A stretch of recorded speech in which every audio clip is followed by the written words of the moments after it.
There is a second palm-shaped island off the coast of Dubai. Most of the world has never heard of it. It is called Palm Jebel Ali, and it is twice the size of the famous one. Its outline was carved out of the Persian Gulf 2 decades ago. 7 islands, 16 fronds, more than 90 kilometers of brand new beachfront, big enough to be seen from space. And then, in 2008, the money died, and for 15 straight years, the largest artificial island Dubai ever completed sat in the ocean completely empty. No houses, no roads, no lights. A bare sand skeleton of a city, abandoned to the wind, the waves, and the salt. Now Dubai has gone back, and this time, the bet is bigger than the island. Since 2023, more than 8.5 billion dirhams in construction contracts have been signed. Over 1,200 ultra-luxury villas are rising across the Fronds, priced from 18 million dirhams and up. Dubai's own property regulator now publishes the construction percentages frond by frond, 37% here, 27% there, and the developer's chief executive has confirmed the first families are scheduled to receive their keys before the end of this year. Buyers have already wired 7-figure deposits onto sand that spent a decade and a half exposed to the open Gulf with nobody defending it. And that is the question this entire video exists to ask.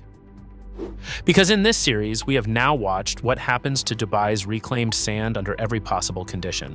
Palm Jumeirah, defended by billions, where satellite surveyors measured settling and the developer went to war over 5 millimeters. The world abandoned, where the island's own ferry company said in court they were falling back into the sea. Palm Jebel Ali is the third and final island of the trilogy, weathered for 15 years like the world and now being loaded with billions like Jumeirah. The tiebreaker, the island that will answer, once and for all, which force wins on this coastline, the money or the water. Final chapter of the week, so let me keep this short. 5 days, 5 stories, 1 ocean that never lost. If you have been riding this series with us, the subscribe button is how you claim your seat for whatever the water takes next. That is all the business. Now come back with me to 2002, to a ruler standing over a map, deciding that one palm tree in the sea was not enough. The original Palm Jebel Ali was not a sequel, it was an escalation. In 2002, with Palm Jumeirah still under construction and already the most famous building site on Earth, Dubai's ruler, Sheikh Mohammed bin Rashid Al Maktoum, approved a second palm down the coast at Jebel Ali, next to the largest man-made harbor in the world. Everything about it was designed to dwarf the first. A bigger trunk, longer fronds, a larger crescent. Room for hundreds of thousands of residents where Jumeirah planned for tens of thousands. And it carried one feature so audacious it still does not sound real. Around the inside of the crescent, the master plan called for homes built on stilts over the water, and those stilt homes, viewed from the air, were arranged to spell out an Arabic poem written by Sheikh Mohammed himself, in letters made of houses, legible only from the sky. The verse included the line that has haunted this project ever since. It takes a man of vision to write on water. Dubai was not just building an island, it was literally signing the ocean, inscribing its ruler's poetry onto the surface of the Gulf in luxury real estate. The dredgers went to work with the same brute force ballet we described at Palm Jumeirah, rainbow arcs of seabed sand, GPS guided, around the clock. By 2008, the reclamation was essentially complete. The palm existed, 7 islands of compacted marine sand, the full skeleton of a city for 250,000 people sitting in the Gulf waiting for its buildings. Villas had been sold off-plan. Buyers, many of them ordinary expat families stretching for a piece of the miracle, not just billionaires, had paid deposits and watched the island take shape from the shore, counting down to move-in dates. You already know what happened next, because it is the same executioner from every chapter of this series. The global financial crisis reached Dubai in late 2008 like a wave hitting a sandcastle. Property values halved. Nakheel, the state developer behind all 3 islands, was crushed under the debt of its own ambitions and had to be rescued as Dubai World froze payments on $59 billion. Projects across the emirate were triaged overnight, and Palm Jebel Ali, the biggest and least built of them all, was quietly moved to the bottom of the pile. Construction stopped. The sales office went dark. The poem was never written, and the buyers who had paid deposits on villas that now would never exist began a limbo that for many stretched on for years, fighting for refunds, accepting swaps into other projects, or simply waiting, statement after statement, for an island that had gone silent. Now we come to the part of this story that makes Palm Jebel Ali scientifically priceless, because for the next decade and a half, nothing happened. And in the world of reclaimed land, nothing is not neutral. Nothing is a verdict being written in slow motion. Understand what the island was during those years. Not a construction site, those have crews, pumps, and maintenance. Not a community, those have seawalls patrolled and beaches replenished. Palm Jebel Ali was simply raw, finished, unprotected sand parked in the open Gulf. No vegetation to root the surface. No buildings to break the wind. No dredging fleet topping up what the currents removed.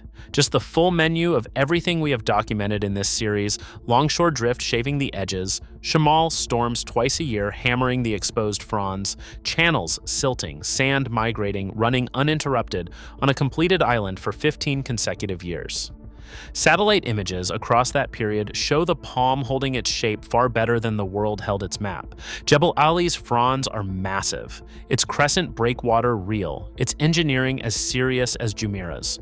But softer, blurrier edges tell the honest story of any unmaintained shoreline. The Gulf was collecting its patient percentage year after year, exactly as it does everywhere humans stop paying.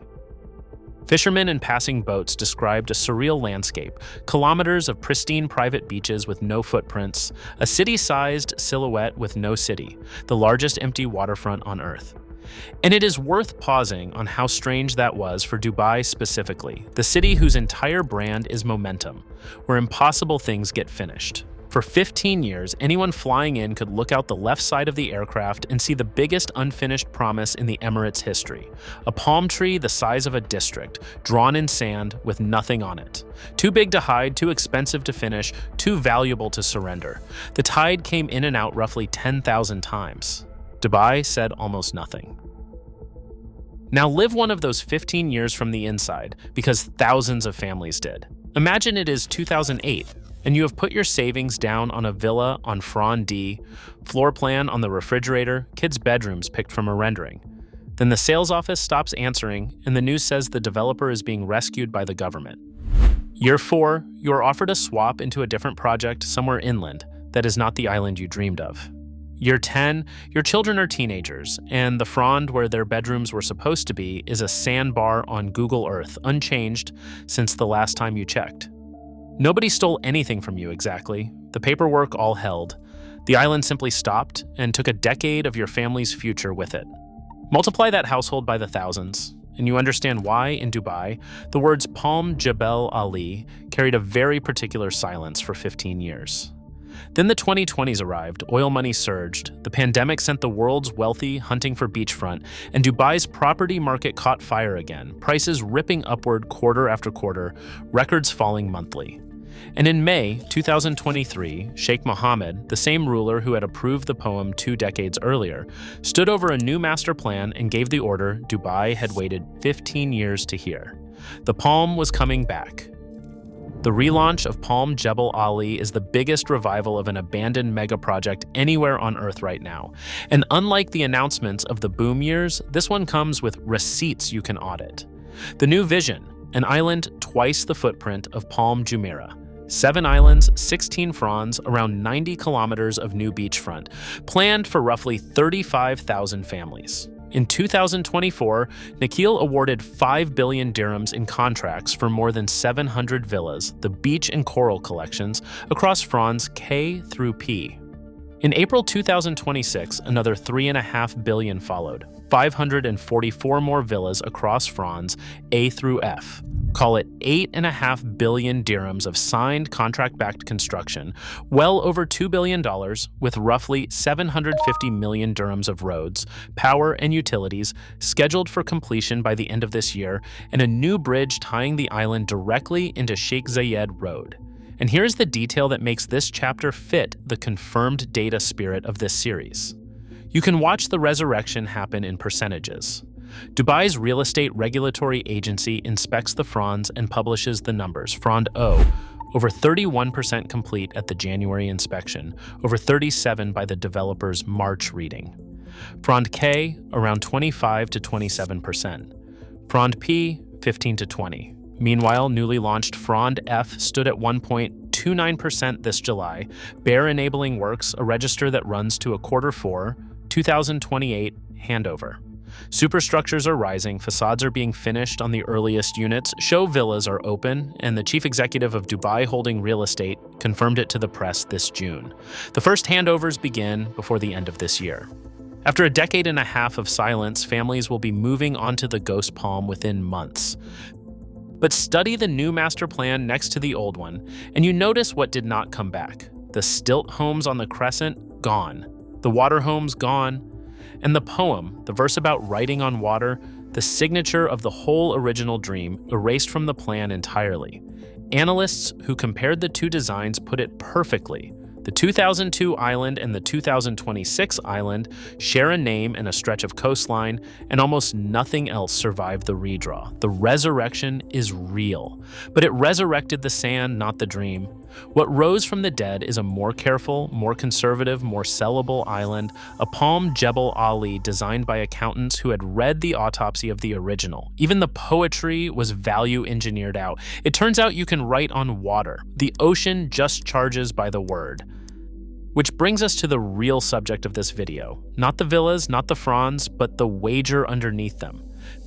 Because Palm Jebel Ali is now the deciding experiment in the question this entire series has been circling all week.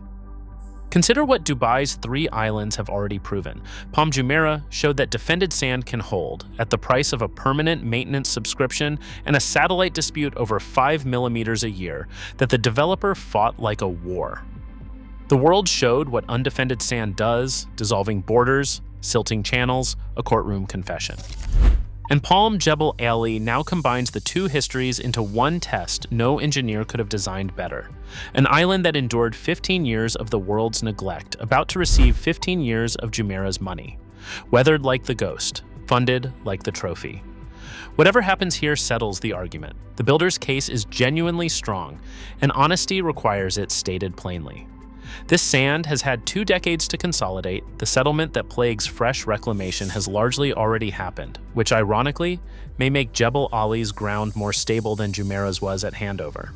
The engineering is newer, the code stricter, the monitoring, as the published percentages show, more transparent than anything Dubai offered in the boom years. And the Crescent breakwater has already survived 15 unmaintained years of Shamal seasons.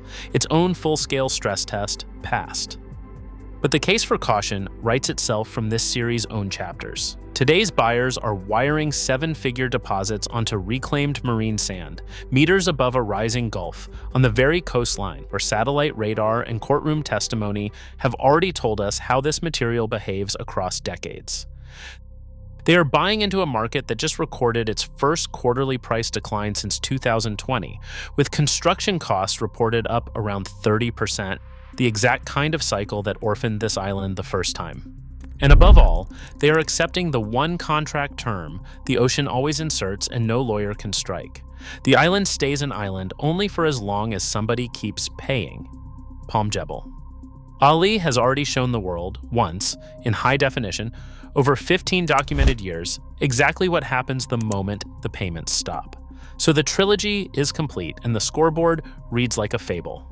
One island defended, glittering, and quietly settling under its own weight. One island abandoned, dissolving, its map of the world forgetting its borders.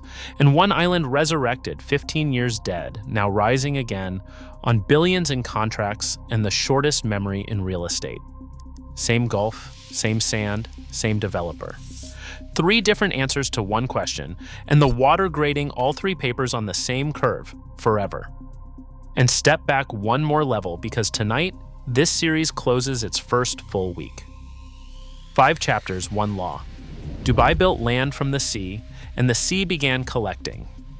300 islands dissolved for want of a maintenance budget. Japan jacked an airport 45 honest feet into a public fight.